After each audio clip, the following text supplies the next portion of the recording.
Have you ever just dreamed of unplugging from it all? Well, in this explainer, we're going to lay out a practical blueprint for actually going off-grid in 2026.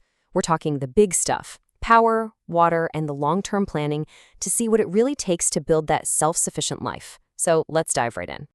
I mean, does this question hit a little close to home? With energy costs always climbing and grids that feel less and less reliable, it's really no surprise that so many people are looking for another way. This feeling right here, it's the spark that starts the whole journey. And this quote just nails the spirit of the movement, doesn't it? It's about so much more than just saving a few bucks. It's really a fundamental shift toward real independence, resilience, and building something that is truly yours. So let's start with that big why. Why would anyone make this massive leap? What are the real tangible benefits that are pushing people to unplug from the system and carve out their own homesteads? Well, the benefits are pretty compelling. I mean, just imagine completely eliminating your utility bills forever. That alone is a huge motivator, but it goes so much deeper than that, right? It's about the security of knowing you can weather any blackout and the freedom to build a sustainable legacy for your family. All right, let's get into the nitty-gritty of the build. The absolute heart of any off-grid setup is power. Plain and simple, without it, nothing else is going to work. So how are people actually generating their own electricity these days? Solar power is without a doubt the undisputed king of off-grid energy. It makes up a whopping 70% of new systems. And the reason is simple. Costs have dropped through the floor while the technology for panels and, crucially, battery storage has just gotten better and better. It makes it the most accessible and reliable choice for most people, period.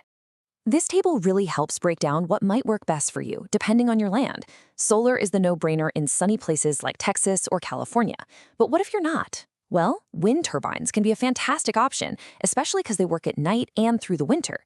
And if you're one of the lucky few to have a stream or river on your property, a micro hydro system is a total game changer. We're talking super efficient 24/7 power. Let's talk numbers for a second, because they're important. A full-blown, top-of-the-line solar system, we're talking the panels, the inverters, and that all-important battery storage, can run you up to $65,000.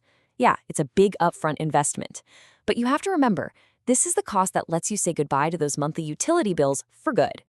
Okay, so power's handled. Next up are the other non-negotiables, water and waste. You absolutely need a reliable source of clean water and a smart, sustainable way to manage everything you leave behind. Let's check out the modern solutions. So, you've basically got two main paths here. Rainwater harvesting is just an elegant solution, right? Collecting what nature gives you into big cisterns, it's usually cheaper upfront, but you're gonna need a serious filtration system to make it safe to drink. The other option, drilling a well, taps into groundwater.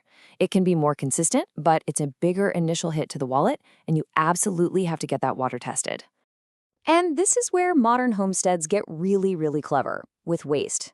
Instead of just flushing it all away, composting toilets actually turn waste into a valuable resource, fertilizer for your garden.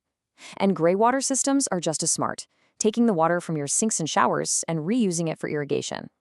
A traditional septic system is still an option, of course, but these eco-friendly choices are often way more efficient and sustainable. So you've got your power, your water, and your waste systems all dialed in. You're set, right? Well, not quite. An off-grid homestead isn't just a one-and-done project. It's a living, breathing system that needs a real long-term vision to truly thrive. Let's look at how that vision actually unfolds. This is such a critical idea to grasp. This journey is a marathon, not a sprint. Year one is all about getting those core, life-sustaining systems up and running. Then, the next few years are for expanding, building out your gardens, maybe some animal shelters or a workshop. And then beyond that, it's all about refining everything to create something that is truly sustainable, something that can last for generations. The smartest homesteaders out there, they use this incredible process called permaculture. The whole idea is to work with your land, not against it. And it starts with just watching for a full year. Where does the water flow when it rains? Where does the sun hit in the dead of winter? Once you understand those natural patterns, you can design these amazingly efficient systems, like swales, which are basically just ditches that catch rainwater, to grow your food with way less effort. Okay, we touched on the cost of a solar setup, but what does the total financial picture look like?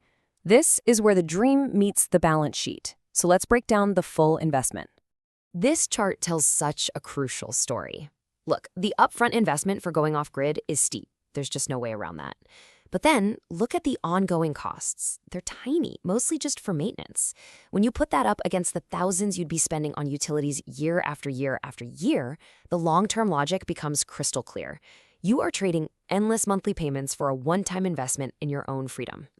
So just to be clear, when we say a full homestead, we're talking about the whole shebang. That includes the land itself, the cost of building your home, and all those essential power, water, and waste systems we've been talking about. The grand total can range from a more modest $50,000 all the way up to over $200,000, really depending on your vision. And that brings us to the end. We've laid out the why, the technology, the long-term strategy, and of course, the costs. The blueprint is right here. So the only question left is the one for you to answer. Is this your next chapter?